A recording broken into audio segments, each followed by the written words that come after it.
Current ബില്ലല്ല എന്താ കൂടുതൽ നിങ്ങളായിരുന്നോ? ആ കുമാരേട്ടാ ഞങ്ങളാ.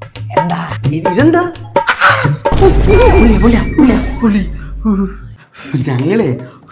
ഞങ്ങളുടെ ബാലമാഷിന്റെ റിട്ടയർമെന്റ്. അപ്പം അപ്പുറത്തെ വീട്ടിൽ നിന്നൊക്കെ 2000 രൂപ 3000 രൂപയൊക്കെ തന്നു. അതെ അതെ. അപ്പൊ ഞാൻ പറയായിരുന്നു കുമാരേട്ടൻ്റെ അടുത്ത് ഒരു 1000 രൂപ മേടിച്ചാൽ മതി എന്ന് പറഞ്ഞുകൊണ്ടിരിക്കുമ്പോൾ പൊള്ളി 1000 500 ഉലുവയിൽ കൂടുതലൊന്നും ഞാൻ തരൂല. ഞാൻ അപ്പളേ പറഞ്ഞതാ കുമാരേട്ടനോട് 500 മതി ഇവനോട്. പോരാടാ 500 പോരെ? മതി അല്ലേ? ആ മതി. അല്ലടോ ഏടുന്നപ്പ യാത്രയപ്പ്? അത് നമ്മൾ ഉദയവാനശാലയിൽ നിന്ന് വെച്ചിട്ട് ഇവിടെ തന്നെ. ഈ ബാലമാശ വീടിന്റെ അപ്പുറത്തല്ലേ? അതെ ഇതിന്റെ അപ്പുറത്ത്. അതെ ബാലശാല നീന്റെ കൂടെ തന്നെയല്ലേ എൻ്റെ വീട്ടിലേക്ക് പോണ്ട്. നിങ്ങൾ ഈർത്തം വരെ നിങ്ങൾ അയക്കും, ഈടുന്ന് ഞാൻ ആർത്തേക്ക് ആക്കോളാം. നിങ്ങൾ അതിന് പൈസ ഒന്നും തരണം എനിക്ക്. അയ്യോ എടാ അങ്ങനെ പറഞ്ഞോളൂ. 500 പോയിട്ടില്ലേ ഭംഗിയൊന്നും എനിക്ക് വേണ്ട.